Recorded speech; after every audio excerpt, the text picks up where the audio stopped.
आदमी एक खूबिया तीन। अकबर बीरबल की कहानी। एक बार अकबर और बीरबल बगीचे में बैठे थे। अचानक अकबर ने बीरबल से पूछा कि क्या तुम किसी ऐसे इंसान को खोज सकते हो जिसमें अलग अलग बोली बोलने की खूबी हो। बीरबल ने कहा, क्यों नहीं, मैं एक आदमी जानता हूँ जो तोते की बोली बोलता है, शेर की बोली बोलता है और गधे की बोली भी बोलता है।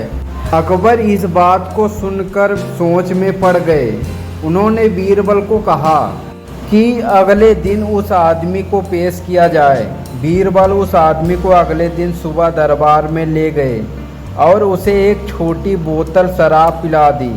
अब हल्के नशे की हालत में शराबी अकबर बादशाह के आगे खड़ा था कि दारू पीकर आया जानकर बादशाह सजा देगा, इसलिए वह गिड़गिड़ाने लगा और बादशाह की खुशामद करने लगा।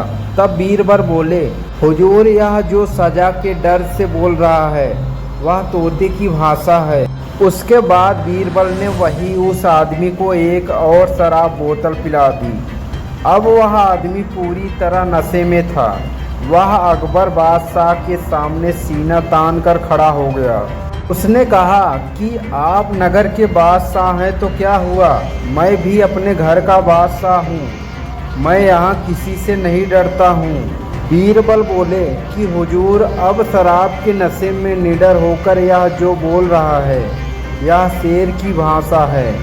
अब फिर से बीरबल ने उस आदमी का मुंह पकड़कर एक और बोतल उसके गले से उतार दी। इस बार वह आदमी लड़खड़ाते गिरते पड़ते हुए ज़मीन पर लेट गया और हाथ पांव हवा में भांजते हुए मुंह से उलझुलूल आवाज़ें निकालने लगा। अब बीरबल बोले कि हुजूर, अब यह जो बोल रहा है वह गधे की भाषा है। अकबर एक बार फिर से बीरबल की हाजिर जवाबी से प्रसन्न हुए और यह मनोरंजन उदाहरण पेश करने के लिए उन्होंने बीरबल को इनाम दिया।